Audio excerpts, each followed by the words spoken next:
अजय आलोक जी ये बता रहे हैं कि वो सामने आने को तैयार है, लेकिन फिर भी भागते फिर रहे हैं। फिर ये मीडिया को प्रवचन देने बैठे हैं वकील साहब, जो खुद ही आधी अधूरी जानकारी लिए बैठे हैं।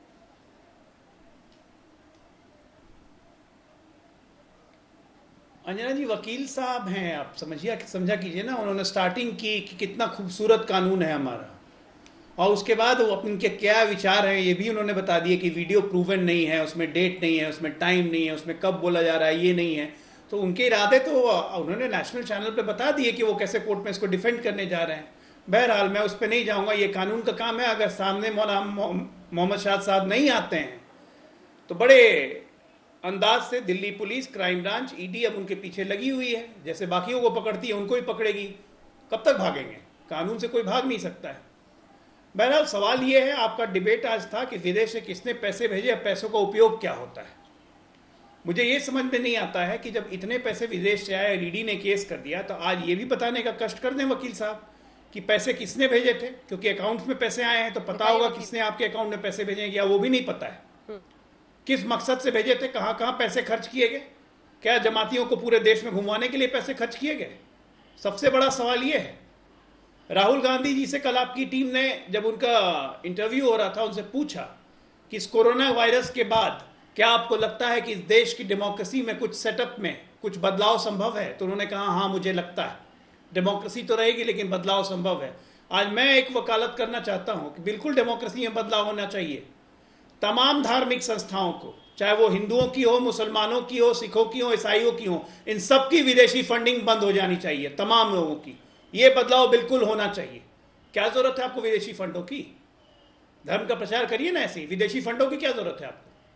कहीं ना कहीं अपने पे सवालिया निशान तो आप लोग खुद लगाते हैं। ये होना चाहिए अब। और मेरा साफ मानना है, मोहम्मद साहब तबलीगी जमात को रिप्रेजेंट करते हैं, तबलीगी ने बहुत अच्छे काम भी किए हैं, इसमें भी कोई शक नहीं है। लेकिन आज अगर उनसे चाहे गलती हुई हो चाहे लापरवाही हुई हो, दोनों केस में उन पे मुकदमा चल रहा है कल्पेबल होमिसाइड का, तो एक भारत के नागरिक होने के नाते उनका दायित्व बनता है कि जिसपे मुकदमा चल रहा हो, शो कॉज नोटिस हुआ हो, और अगर उसको देश की पुलिस खोज रही हो, खुद ब खुद सामने हाजिर हो जाए। एक अच्छी नजीर होगी सबके लिए। और तब तक के लिए जितने तबलीगी के नेता हैं, कृपया करके समझाइए, अपने लोगों को समझाइए कि सामने आके जांच करवाएं। कल बिहार में एक मामला मिला है तबलीगी जमात का, नालंदा में 300 लोगों की हमने पहचान की है, सबको क्वारंटाइन किया है। 300 लोग झारखंड में अभी तक नहीं मिल रहे हैं।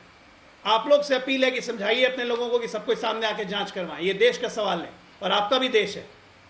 शोएब जमई जी जवाब दीजिए। दो मुख्य बातें उन्होंने कही है। एक तो फॉरेन फंडिंग बंद होनी चाहिए। मोटी रकम आ रही थी आयोजन से पहले मरकज के बैंक खातों में, मौलाना साद के बैंक खातों में। आखिर ये पैसा किस चीज के लिए इस्तेमाल होता है? मनी लॉन्ड्रिंग का मामला दर्ज हुआ है और भागते फिर रहे हैं मौलाना साद।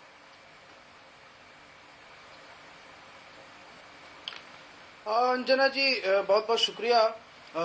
आपने जो डिबेट्स में हम शामिल हुए हैं, पहली बात तो ये है कि मैं जहाँ तक तबलीग जमात को जानता हूँ, ये बात बचपन से हम लोग देखते आए हैं कि जो भी लोग जमातों में जाते हैं वो अपने पैसे खुद खर्च के जमात में जाते हैं। चाहे जहाँ भी जाएं, 40 दिन के लिए जाएं या 4 महीने के लिए जमात में जाएं, तो वो अपने पैसे खुद खर्च करके जाते हैं और अपना समय लेकर के जाते हैं, क्योंकि उनको अपनी ईमान, दीन और ये सब की फिक्र करनी होती है। ऐसा मैंने देखा है। दूसरी बात ये है कि अगर बीजेपी विदेशी फंडिंग की बात की बंद करने की बात आ रही, जैसा कि अजय आलोक जी अभी वकालत कर रहे थे, बिल्कुल बंद करनी चाहिए। मैं तो समझता हूं कि नॉट ओनली धार्मिक संस्थानों की विदेशी फंडिंग, बल्कि पॉलिटिकल पार्टीज की भी विदेशी फंडिंग बंद होनी चाहिए, जिसमें भारतीय जनता पार्टी को बहुत बड़े पैमाने पर भी विदेशी फंडिंग मिलती है, वो भी बंद होना चाहिए, मेरा ऐसा मानना है। तीसरी बात यह है कि मैं ये समझता हूं कि दावत तबलीग जमात के लोग जो है वो किसी किस्म के कट्टर नहीं होते हैं, वो नरम रुख होते हैं। तो अगर मौलाना साहब से जो ये एक थोड़ी सी मानवीय भूल हुई है, जो लापरवाहियां हुई है,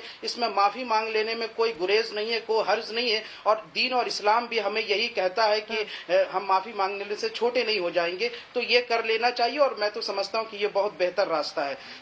चौथी बात यह है कि मैं एक नैरेटिव से हमें बड़ी दिक्कत है। आप मुरादाबाद की घटना का जिक्र करते हैं, बहुत अच्छी बात है, मैं डॉक्टर्स के साथ खड़ा हूं, इंदौर में भी डॉक्टर्स के साथ खड़ा हूं, या राजस्थान की आप घटना का जिक्र करते हैं, लेकिन अजय आलोक जी जिस प्रदेश से आते हैं, बिहार से, 2 दिन पहले वहीं पे औरंगाबाद के अखौनी में एक बिहार का एक युवक जो दिल्ली से आता है, उसको पकड़ने पुलिस जाती है, लेकिन उस पे लाठी डंडों से जो है स्वास्थ्य कर्मियों के ऊपर हमला हुआ और पुलिस वालों पे भी हमला हुआ।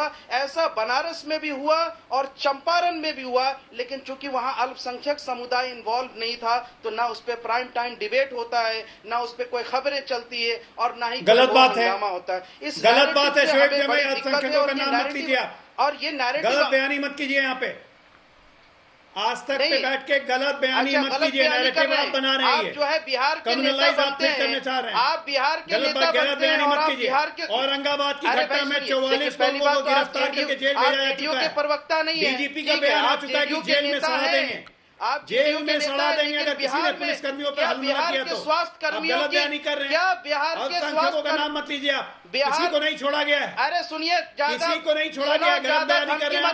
तुम जैसे चिंदी चोरों से डरता हिम्मत नहीं हुई हूं झूठ बोलने की, भाषा का ख्याल रखें। शोएब जमाई भाषा का ख्याल रखें। औरंगाबाद की घटना पे 44 लोग गिरफ्तार करके जेल भेजे जा चुके हैं। शोएब जमाई एक तो भाषा का ख्याल रखें सभी लोग। वहाँ पे स्वास्थ्य कर्मियों की 44 फिक्र लोगों नहीं को है गिरफ्तार आपको। करके उस जेल पे भेज चुके हैं हम। मैं क्या कह रहा हूँ अभी, अरे भाई नेशनल तो भाई 44 लोगों को मामले को किया है, ट्रिविलाइज मत कीजिए। मैं अब तो मीडिया को कह सांप्रदायिक रहा हूँ देने कि की उस पर कोशिश मत चर्चा तो कीजिए। नहीं हो रही है।